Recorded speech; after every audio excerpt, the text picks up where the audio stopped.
great to have you with us, and congratulations, Mr. Kampania, on being able to retain spectrum in all your circles. But this will also mean a pretty hefty payout of about 7,600 crore rupees over the next few days. So how are you planning to fund this?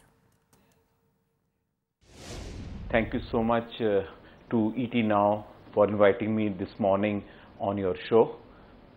You are absolutely right. This is a momentous occasion for Idea Cellular. There was a lot of speculation in the market on our ability to continue our services and renew our 9 leadership circles, 900 megahertz of spectrum. We are happy to announce to the market, subject to final Supreme Court outcome, that we managed to renew all 900 megahertz of spectrum, and out of 79.4 megahertz of spectrum, 54 megahertz of spectrum in 900 megahertz would now be available at its appropriate point of time. The total outlay for the company is anticipated to be in the range of 30,000 crores, and you are right that we are going to avail of the installment schemes, and the upfront payment is to the order of 7,800 crores. As regards financing this amount, as you are aware, in the last quarterly announcement, we've shown that our balance sheets carried over 6,000 crores of cash, and we will be using that to pay the upfront money, and the remaining is being financed from the banks. Mr. Kampania, good morning. Thanks for joining in, sir. Now, analysts also believe that higher gearing will dent your profitability by about 10 to 20% over fiscal year 17-18, mainly due to higher amortization as well as the interest on deferred spectrum payouts. Would you agree with these calculations? So, first and foremost, I'd like to remind the viewers, while we have renewed the spectrum and we are going to make upfront payment, the renewal of the spectrum on 900 was due in December 2015 for 7 out of our 9 markets, and April 2016 for remaining markets.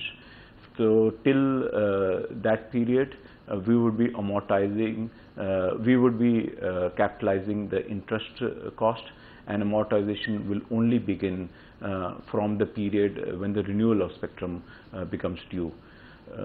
There is no doubt that there will be some financial impact below EBITDA on account of amortization and interest that will carry in FY17. We are still doing the calculations, and hopefully by the next earning call, we will be able to give you a definite answer. Now, brokerages have also upgraded your stock basically on spectrum renewal overhang being over, and they believe that now the focus will return to operations and execution. They also expect you to further improve your market share from the present 17%. Is that a strategy? You're absolutely right. Idea Cellular remains focused on balanced growth in all revenue streams, including voice revenue and digital revenue.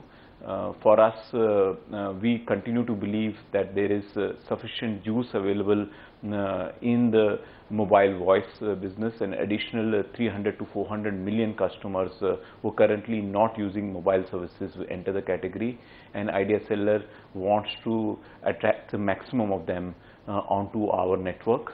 As regards digital space, we have expanded our services or our availability of spectrum to now 13 circles.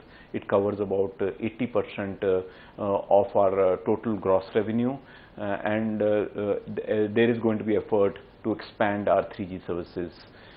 For the benefit of our viewers, we also have 4G spectrum in 1800 megahertz space, which covers 10 out of 22 circles, but it covers 61% of our overall revenue. And at an appropriate point of time, we would be launching these services. So out of the total quantum of spectrum available, over 8,000 crores of spectrum in 3G acquired for Delhi, Maharashtra and Calcutta, and in 4G recently acquired for Tamil Nadu and Odisha is currently not utilized. And there is also the last year about 5,000 crores of 4G spectrum, which we will utilize and improve our productivity in the marketplace. Right. Let's also talk about the other key concern for consumers, and that's tariff hikes. How much hike do you think can be pushed for without the average revenues per user, as well as the MOU trade getting impacted and that impacting revenues? You're right that the company is under cost pressures, though the cost pressures may not be in FY16, but going forward there is a cost pressure, and we have to accelerate the pace of revenue growth and accelerate the pace of EBITDA and sustain a level of 20% revenue growth and a 30% EBITDA growth. To do that, we will have to balance from operational results and expansion of our business as well as from increasing our realized rate. So there is a realized rate that we have to improve both in voice and in mobile data. We will do it in a manner that the current growth in ARPU, which has been during the last year by over rupees 10, is sustained, and there is no decline in an overall growth of ARPU. You know, with the competition building up now, do you think that a tariff hike is still possible? So I think we will wait to see the impact of new competition. Currently, Idea Cellular is focused on the mid-sized towns, small towns and hinterland of India. We have our pockets of strength, and we believe at this point of time it is possible for us to be able to balance, to deliver balanced growth both from voice and data. And the balanced growth will come from both improvement in usage as well as realization improvement.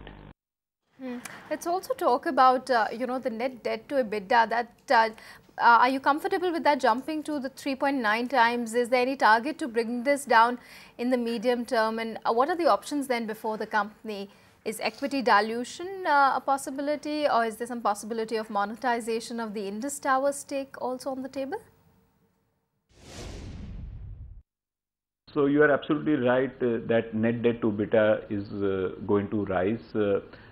We wait to see the final numbers based on how much we can do recovery in terms of increasing the pace of EBITDA growth.